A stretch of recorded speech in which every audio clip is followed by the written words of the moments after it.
Guys, may gagawin tayo na Tudor rep to. Sharp yung brand niya.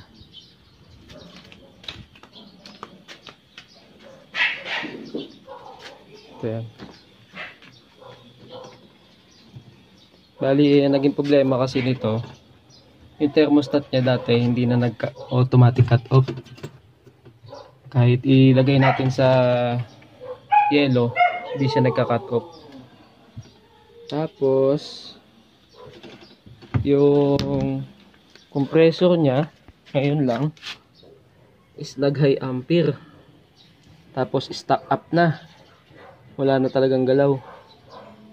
Kahit ugong wala ka madidinig. Papalo na lang yung ammeter natin na 10 ampere, sobrang taas. Inalog ko na din, hindi talaga makuha sa paalog-alog lang para mabigla. Kaya gagawin natin, papalitan natin itong compressor. Yan na guys, natanggalan natin. Yan yung model nya.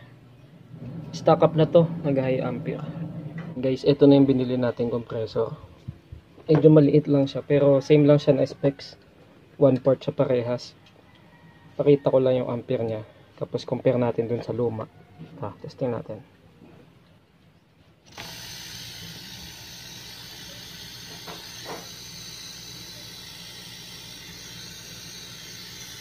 Ayan yung amperahe niya, nasa 0.97 lang. Okay, kaya natin. Ayan, testingin natin yung isa. Ito na yung luma nating compressor guys. Testingin natin. Saksak lang. Ayan o. Hindi natin pinatagal. Maabot siya ng 13. Okay. Ngayon, ikakabit na lang natin to. Na-flashing ko na to kanina. Yan guys, naikabit na natin yung bagong compressor natin. Napalitan ko na din to ng filter dryer. Na-flashing na din natin to guys. Ayan. Ngayon, mag-vacuum na lang tayo. Yan guys, mag-vacuum na tayo.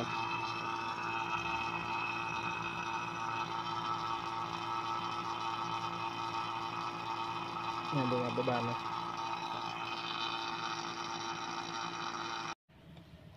Yan guys, tapos na natin vacuumin. Nasa negative 30 na siya. Antay lang tayo ng mga 10 minutes kung gagalaw pa yung ating gauge. Pag gumalaw, may leak. Pero wala naman leak sigurado to kasi sa dugtungan lang naman tayo naghinang eh. Wala naman leak to talagang unit. Compressor lang naging problema nito. Yan. Tapos karga tayo, gamit tayo ng clamp meter. Wala nang paggalaw yung sa ating gauge, negative 30 pa din. Kaya ngayon guys, magkaarga na tayo. Pero pagka magkaarga kayo, siguraduhin nyo na flashing nyo to ha. Bali magpe-purge muna kayo para lumabas yung hangin na nasa loob ng hose. Nung nilipat natin ito galing sa vacuum papunta sa tangke, itong gitna. Okay, wag nyo nalang pansinin yung kulay guys.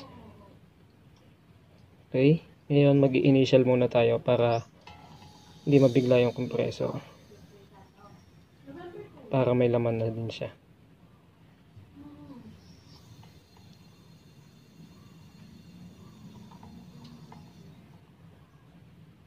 Yan, pwede na yun. Ngayon, saksak na natin. Tingnan nyo yung ampere.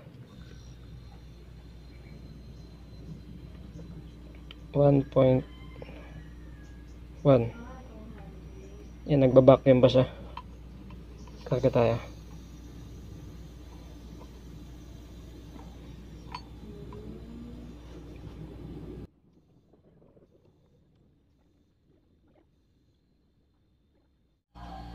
PSI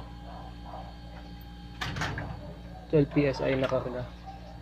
Ayun, naglagay na ako dito sa loob ng tubig. Ito, konti lang to, pero malamig na. Ayan o, kita nyo, ice na yan diba? Pero observe natin kung mapapalamig niya agad to. Yung ampere natin is 1.18, 19, yan 1.19. Dito 1.2 ampere. Kaya pasok na yung ating rated current dito. Tapos silipin natin to. 10 minutes na to. Yan. 15 minutes na pala, mga 30.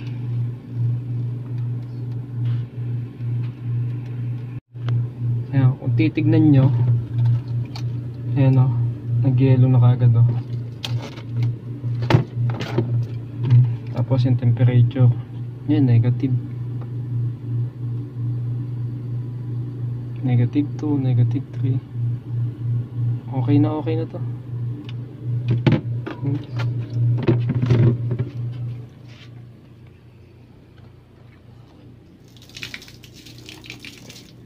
Okay. Okay na guys, success na naman.